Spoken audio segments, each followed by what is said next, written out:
Novel الہام عشق، writer کرن رفیق، ایپیسوڈ نمبر 41۔ میں اپنی ٹانگیں کھو چکا ہوں۔ یہ مصنوعی ہیں جو پچھلے 5 سال سے میری ذات کا حصہ بن چکی ہیں۔ گھٹنوں کے نیچے مصنوعی ٹانگوں کو دیکھ کر آسفاشا ایک بار پھر سے رونا شروع ہو چکی تھی۔ وہاں سے 3 دفعہ بھاگا تھا میں۔ جب تیسری دفعہ بھاگا تو ان لوگوں نے میری ٹانگیں کاٹ دی تھیں۔ پھر شاید وقت کو مجھ پر رحم آ گیا تھا، اس لیے ان لوگوں نے مجھے یہ مصنوعی ٹانگیں لگوائیں۔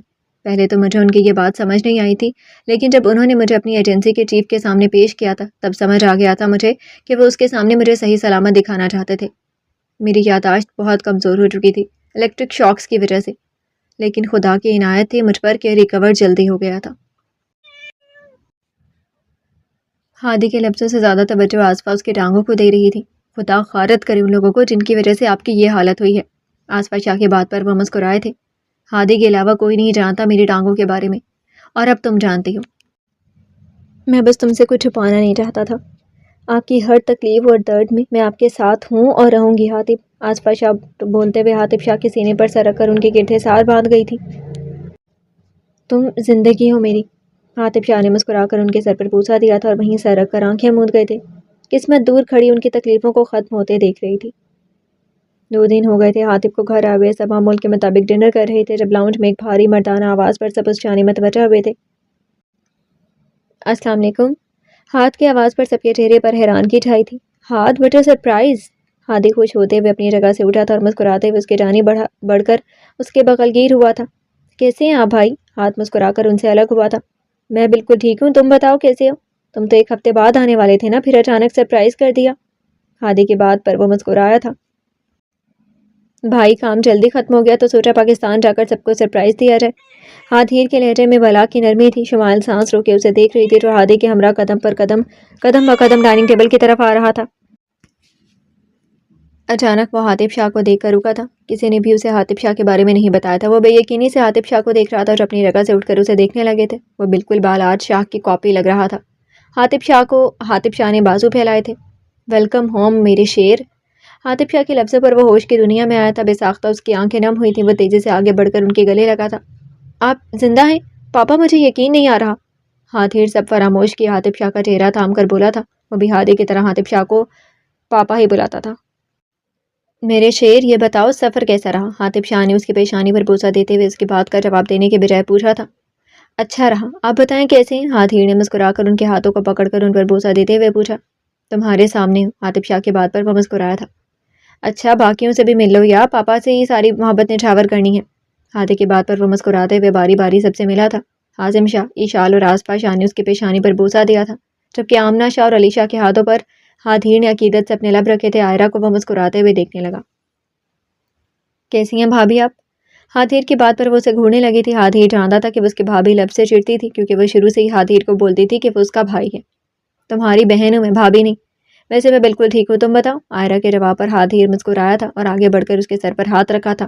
شمال پر جیسے ہی اس کی نظر پڑی، شمال نے نظروں کا زاویہ بدل لیا تھا۔ اس کی اس حرکت پر ہاتھیر کے لبوں پر مسکراہٹ آئی تھی، جبکہ عابیہ کو دیکھ کر وہ سنجیدگی سے سلام کر کے حمین کو دیکھنے لگا جو اسے مکمل طور پر نظر انداز کر کے کھانا کھانے میں مشغول ہو گیا تھا۔ ہاتھیر نے ایک نظر اسے دیکھا اور پھر حازم شاہ کو جو حمین کو گھور رہے تھے۔ ہنی کیسے ہو؟ ہاتھیر کو مخاطب کرنے پر حمین اسے دیکھے بغیر اپنی جگہ سے اٹھا تھا اور کسی کی طرف دیکھے بغیر وہاں سے سیڑھیوں کی طرف چلا گیا۔ حازم شاہ نے شرمندہ ہوتے ہوئے ہاتھیر کو دیکھا تھا جو مسکرا دیا تھا۔ سوری ہاتھ، میں دیکھتا ہوں اسے، ہاتھی کے بول کر وہاں سے حمین کے پیچھے گیا تھا، جبکہ ہاتھیر نے مسکرا کر حازم شاہ کو دیکھا تھا۔ میں جانتا ہوں چھوٹے پاپا وہ ناراض ہے مجھ سے، آپ فکر نہیں کریں، میں بھی منا لیتا ہوں اسے۔ ہاتھیر بھی یہ بول کر حمین کے کمرے کی طرف ہادی کے پیچھے چلا گیا تھا۔ ہنی کیوں ناراض ہے ہاتھ سے؟ حاطب اور آسفا شاہ دونوں کے دماغ اس سوال میں الجھے تھے، مگر حاطب شاہ کے لبوں پر ان کی الجھن در آئی تھی۔ حازم شاہ مسکرائے تھے۔ حمین 10 سال کا تھا جب وہ ہاتھ سے پہلی بار ملا تھا لندن میں، لیکن واپس آ کر وہ ہمیشہ ہاتھ کی باتیں کرتا تھا اور ہاتھ کی جب بھی کال آتی تھی حمین اسے پاکستان آنے کے لیے فورس کرتا تھا۔ 2-3 سال تو وہ کافی ضد کرتا رہا، مگر بعد میں اس نے یہ ضد چھوڑ دی تھی اور اب تو وہ ہاتھیر سے بات ہی نہیں کرتا تھا، شاید ہی کبھی بات کی ہو۔ حازم شاہ کے تفصیلی جواب پر حاطب شاہ مسکرائے تھے۔ مجھے لگتا ہے ہنی صرف ناراض ہونا چاہتے ہیں۔ آسفا شاہ کے تبصرے پر وہاں موجود تمام لوگ مسکرائے تھے اور کھانے کی طرف متوجہ ہو گئے تھے۔ اگر کسی کی توجہ نہیں تھی تو وہ تھی شمال شاہ جو سوچ کے گہرے سمندر میں غرق تھی۔ What is this honey؟ حمین جو اپنے کمرے میں موجود بیڈ پر اوندھے منہ لیٹا ہوا تھا، ہادی کی آواز پر لرز اٹھا تھا۔ ہادی سنجیدگی سے حمین کو دیکھنے لگا تھا، جس کی آنکھیں سرخ ہو رہی تھی، مطلب وہ اپنے آنسو بمشکل روکے ہوئے تھا۔ میں نے کیا کیا؟ حمین نے نظریں چراتے ہوئے کہا۔ تم ہاتھ سے ملنا تو دور، اس کی بات کا جواب دیے بغیر ہی وہاں سے کیوں آ گئے؟ ہادی نے سنجیدگی سے اس کا چہرہ دے کر پوچھا تھا۔ کیونکہ مجھے نہ ہی ان سے ملنا ہے اور نہ ہی ان کے کسی سوال کا جواب دینا ہے۔ حمین کی آواز کافی اونچی تھی جبکہ لہجہ کافی سخت۔ ہادی نے سخت غصے سے اسے دیکھا تھا۔ اپنی آواز آہستہ رکھو اور بدتمیزی سے پرہیز کرو، ورنہ میں بالکل لحاظ نہیں کروں گا تمہارا۔ اب چلو نیچے جا کر اسے ملو۔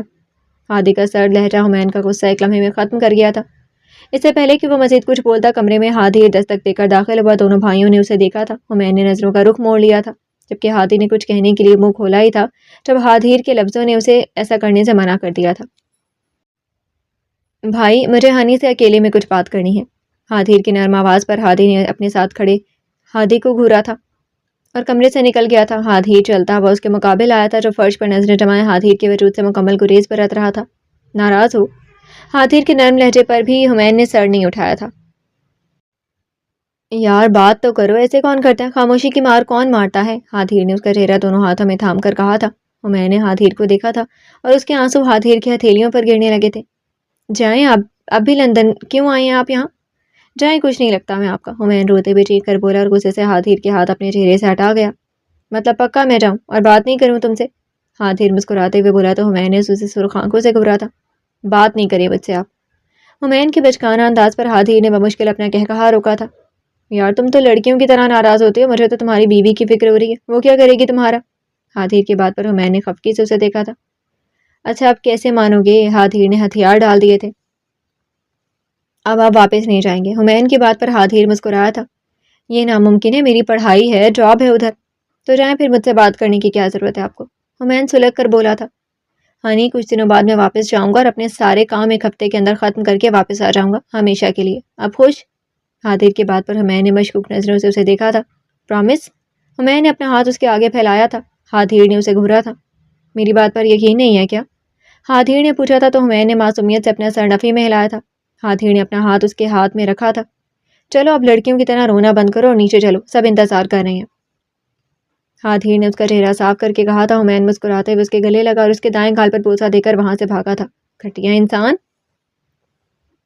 ہادیر اپنی گال کو اپنی شرٹ کے بازو سے صاف کر کے بڑبڑاتے ہوئے اس کے پیچھے بھاگا تھا۔ رات کا معلوم نہیں کون سا وقت تھا جب شمائل کو اپنے کمرے میں کسی کی موجودگی کا احساس ہوا۔ شمائل نے ڈر کر آنکھیں کھولی تھی، لیکن جیسے ہی اس کی نظر صوفے پر بیٹھے ہادیر پر گئی، وہ سانس روک گئی تھی۔ میرا مطلب آپ اتنی رات کو یہاں کیا کر رہے تھے؟ شمائل جلدی سے بیڈ سے اٹھتے ہوئے بولی تھی۔ ہادیر نے ایک سنجیدہ سی نظر اس پر ڈالی اور چل کر اس کے پاس آیا، جو بیڈ گراؤنڈ سے ٹیک لگائے کمبل میں خود کو چھپانے کی کوشش کر رہی تھی۔ مجھے کوئی شوق نہیں ہے تمہارے پاس آنے کا، مجھے بس میرے سوال کا جواب چاہیے اور وہ بھی سچ، ہادیر نے شمائل کو گھور کر کہا تھا۔ اس کے لہجے میں ایسا کچھ ضرور تھا کہ شمائل کو اپنی ریڑھ کی ہڈی میں سنسنی سی محسوس ہوئی تھی۔ کیسا سوال؟ شمائل کے لفظوں سے اس کی گھبراہٹ ظاہر تھی۔ میرے کمرے میں جو کارڈ تھا وہ تم نے ہی یقیناً رکھا تھا آنے سے پہلے، مجھے بس یہ جاننا ہے اس کی وجہ کیا ہے؟ ہادیر نے اسے سرد نظروں سے گھورا تھا۔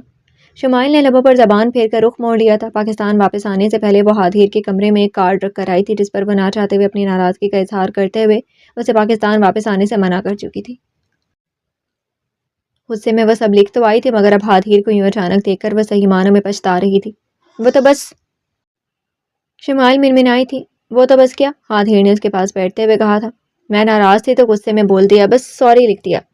شمائل کی بات پر مسکراہٹ اس کے لبوں پر آئی تھی، مگر وہ اسے چھپا کر مقابل کو کسی بھی خوش فہمی میں غرق ہونے سے بچا گیا تھا۔ کہ تمہارا مجھ سے کوئی ایسا رشتہ ہے جس کے باعث تم مجھ سے ناراض ہو؟ ہادیر کی بات پر شمائل کی دھڑکنیں تیز ہوئی تھی، جبکہ سر خود بخود نفی میں سر ہلا تھا۔ مقابل اس کے اعصاب پر سوار ہونے کی پوری صلاحیت رکھتا تھا۔ تو پھر؟ لہجے میں سختی وہ جان بوجھ کر لا رہا تھا، کیونکہ وہ شمائل کو کسی بھی غلط فہمی میں مبتلا نہیں کرنا چاہتا تھا۔ سوری، آئندہ نہیں ہوگا۔ شمائل کا لہجہ اور آواز دونوں نم ہوئے تھے۔ ہادیر ایک لمحے سے پہلے نرم ہوا تھا۔ آئندہ خیال رکھنا، کیونکہ میں محرم نہیں ہوں تمہارا، جس سے تم جیسے چاہے جب چاہے فری ہو کر بات کرو گی۔ ہادیر کی بات پر شمائل کا چہرہ بے ساختہ ضبط سے سرخ ہوا تھا۔ محرم کی بات ہے تو پلیز آپ ابھی اسی وقت میرے کمرے اور زندگی سے چلے جائیں۔ شمائل کی بات پر ہادیر نے حیرانگی سے اسے دیکھا تھا۔ چیونٹی کی بھی باہر نکل آئے؟ وہی کچھ کرنا پڑے گا، جلد ہی اب اس کمرے میں تبھی آؤں گا جب تمام اختیارات میرے ہاتھ میں ہوں گے۔ ہادیر کے بول کر تنزیہ مسکرایا تھا اور ایک نظر شمائل کے سوالیہ چہرے کو دیکھ کر وہاں سے چلا گیا تھا۔ یہ کیا بول کر گئی ہیں؟ شمائل خود سے بڑبڑائی اور پھر سونے کے لیے لیٹ گئی، کیونکہ نیند حاوی ہو رہی تھی اس پر، شاید